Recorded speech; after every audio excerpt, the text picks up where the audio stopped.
क्या पीएचडी करना हमारे देश के अंदर बहुत ही ज्यादा डिफिकल्ट है? क्या बहुत हार्ड है पीएचडी? इस तरीके के सवाल आपके दिमाग में भी जरूर आते होंगे। पीएचडी में अगर आप एडमिशन लेना चाहते हैं, आप चाहते हैं पीएचडी करना, तो आप लोगों के दिमाग में भी डेफिनेटली ये सवाल तो आता होगा। तो आज इसी पर डिस्कशन करने आई हूँ। मेरा नाम अदिति है। आप सभी लोगों के लिए यहाँ पर complete detail related to PhD लेकर इस चैनल पर आती हूँ। तो पीएचडी अड्डा विद अदिति में आपका स्वागत है। अगर आप फैमिली मेंबर नहीं बने हैं, चैनल को सब्सक्राइब नहीं किया है, तो you can consider subscribing this channel.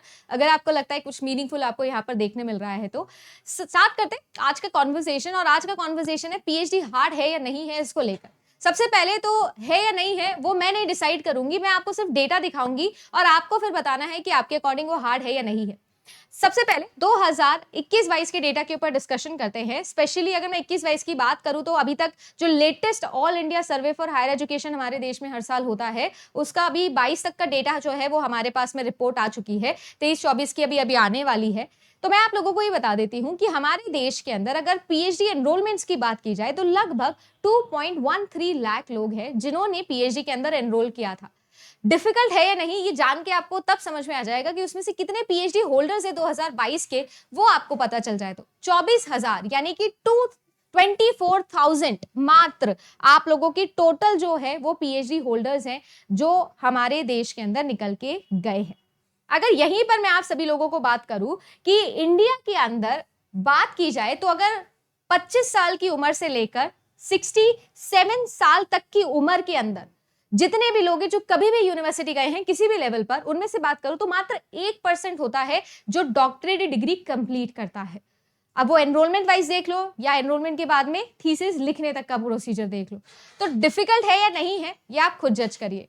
दूसरी चीज जो मेरे हिसाब से मुझे लगता है कि डिफिकल्ट बना सकती है वो है कि अगर आप सभी लोग मेंटली केपेबल नहीं है पीएचडी करने के। मेंटली केपेबल का मतलब ये नहीं है कि आपको आता है कि नहीं आता है। देखो पीएचडी में या कोई भी कोर्स हम इसीलिए करते हैं क्योंकि हम सीखना चाहते हैं, तो वो सीखने वाली बात नहीं कर रही। क्या हमें स्ट्रेस झेलने की कैपेबिलिटी है या नहीं है।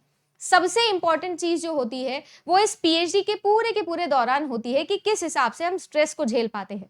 3 से 8 साल तक का जो ये पूरा ड्यूरेशन है, जिसमें 3 से 5 साल मोस्ट आइडियलिस्टिक टाइम माना जाता है। हमारे देश में तो बहुत ही कम है जो 3 साल की पीएचडी आपको मिलेगी, मेजरली 5 साल या उसके बियॉन्ड की मिलेगी। तो ये जो 5 साल है एक चीज पे टिक कर काम करना, उससे रिलेटेड जो भी स्ट्रेस है उसे हैंडल करना, जो भी मेंटल प्रेशर है जो आप पे डाला जाएगा, जो गाइड है वो कभी कभी नाम के लिए ही गाइड रहते हैं, कुछ खास गाइडेंस मिल नहीं रही है, उनके साथ में जो है उनका कम्युनिकेशन आपको समझ में नहीं आ रहा है, नेटवर्किंग नहीं बना पा रहे हैं, रिजल्ट्स नहीं निकल रहे हैं, पेपर पब्लिकेशंस नहीं हो पा रहे हैं, करेक्ट डायरेक्शन नहीं मिल पा रहा है। तो ये जो सारा का सारा स्ट्रेस है ना, ये सब का सब स्ट्रेस, ये सब मेंटल प्रेशर अगर हम झेल नहीं पाते हैं, हमारे अंदर वो रेजिलियंस नहीं है, तो मेरे हिसाब से पीएचडी को हम खुद ही डिफिकल्ट बनाते हैं।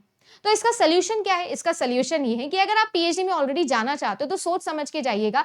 2 एडवाइस दूंगी, एक नॉट सो प्रैक्टिकल और एक बहुत प्रैक्टिकल। नॉट सो प्रैक्टिकल तो ये है कि जाइए, धीरे धीरे जो है वो आपको चीजें समझ में आने लग जाएगी, तो अडेप्ट करिए और ट्राई करिए। ये बहुत नॉन प्रैक्टिकल इसलिए बोल रही हूँ कि होगा या नहीं होगा वाली सिचुएशन है। एक प्रैक्टिकल एडवाइस आप लोगों को दूं तो प्रैक्टिकल एडवाइस ये है कि अगर आप पीएचडी करने का सोच रहे हैं, अपने मास्टर के तुरंत बाद आप पीएचडी करने का सोच रहे हैं, तो मैं आपको ये कहूंगी, एक एडवाइस दूंगी कि इससे पहले 1 साल आप जॉब कर लीजिए।